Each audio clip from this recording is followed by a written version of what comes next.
Yes,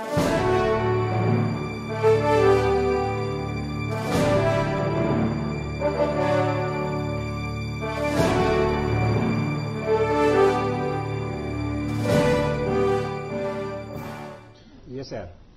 And will you please read into the records this particular exhibit marked as Exhibit Quintupole X? All this? The name and the registration number and the date. To all to whom this presence may come, greetings. Whereas articles of incorporation duly signed and acknowledged for the organization of Basa Guidote Enterprises, Inc., under in accordance with the provisions of the Act of Philippine Commission number 1459. Just, if Your Honor, please, just the name, the date, and the number of registration number. The date of registration is 30th day of May, 1961. And this is signed by... what year? 1961, Your Honor. 1961. Yeah. This certificate of registration was signed by Securities and Exchange Commissioner Mariano G. Pineda. Thank you. Okay na.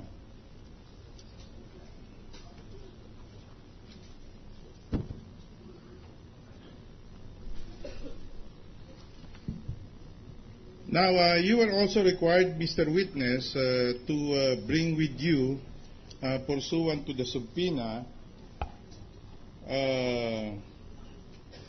the General Information Sheet, or GIS, of Basa Guidote Enterprises, Inc.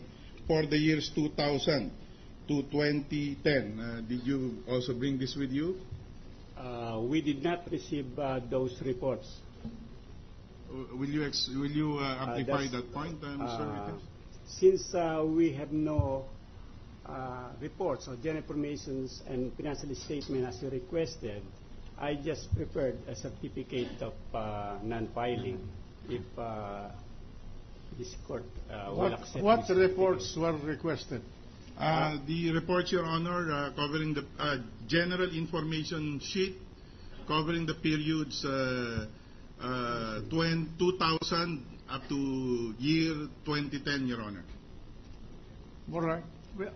We would like to know, if you, with the kind permission of the Honorable Court, we would like to know the materiality, the pertinence, and the relevancy of all these documents, Your Honor. Because up to now we are at a loss in deciphering or divining what is the reason or the materiality. Let us proceed and let us see what is the connection of this corporation with this proceeding. Okay, then. Thank you, Your Honor. You mentioned that you executed a certificate of corporate filing information.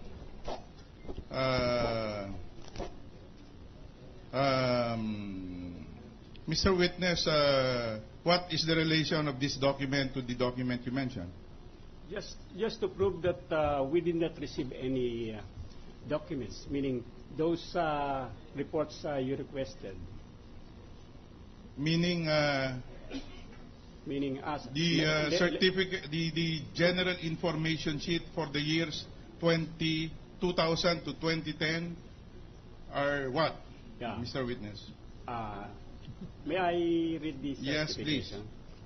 To whom it may concern, this to certify the records that the records of Basa Guidote Enterprises Inc. with SEC number 18884 on file with this commission show that said corporation did not file its general information sheets and financial statements from 2000 to 2010. Then my signature. So you mentioned may we manifest, Your Honor, that this document was pre-marked as our Exhibit 62-E. The name Basa Guidote Enterprises as Exhibit 62-E-A, and the signature of Benito Cataran, Exhibit 62-E-B. Whose signature is that, Mr. Witness? This is my signature. Thank you, Your Honor. May I request the defense to review the documents and compare the same to the original?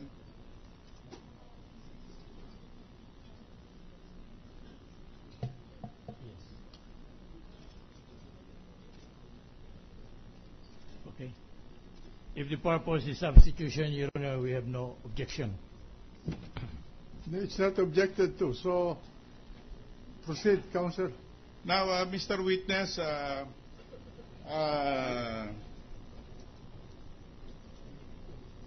when you determined that the documents being requested were not present in your records, what other actions did you take, if any, to find out compliance of certain reportorial requirements by this corporation? We check our corporate file to determine if there are other reports submitted by the corporation. Will you please fix your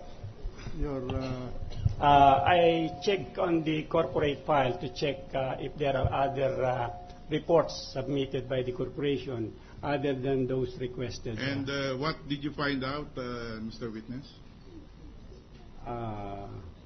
We found out that since 1991, the corporation has not been submitting any report, meaning they did not file this general information sheet. from what year From to what year? 1991 Witness, from what year to what year? up to From 1991 up to 1997. all right. Actually, it's not only kasi what happened is that Just answer the question, please. From what we year? found out that the corporation is not submitting report from 1991 up to the time we revoked the certificate of registration of such corporation Okay. in 2003. Now, you said that they have not been reporting since 1991. Would you have any report submitted, general information sheet submitted as existing in your record, Mr. Witness? There are GIS or general information sheet on our file. What is the latest general information sheet submitted and recorded in your file? The latest GIS we have on file is that of 1990. Do you have a copy of this general information sheet?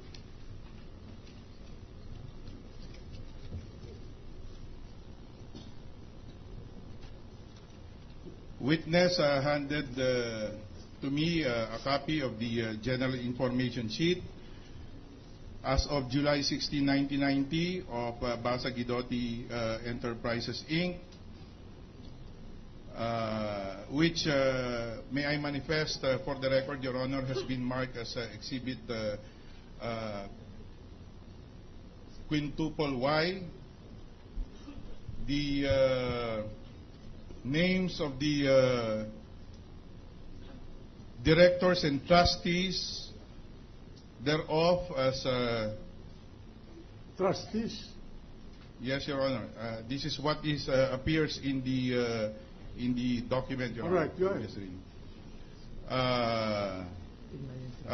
will you please read to the record the names of the directors and trustees as appearing in this document? Jose M. Basa III, Randy Basa, Concepcion Basa, Flor Maria Basa, Asuncion B. Rocco, Vicente Rocco as directors. And Why did they use the term trustees? No, actually, sir, this is a form where it's indicated the board of directors then / trustee. They're supposed to cross out the trustee because trustee refers to non-stock. It so happened that they did not cross the term trustee. The chair asked that because the term trustee would mean that the corporation is in the process of liquidation. No, sir, kasi this Or form, does that mean trust?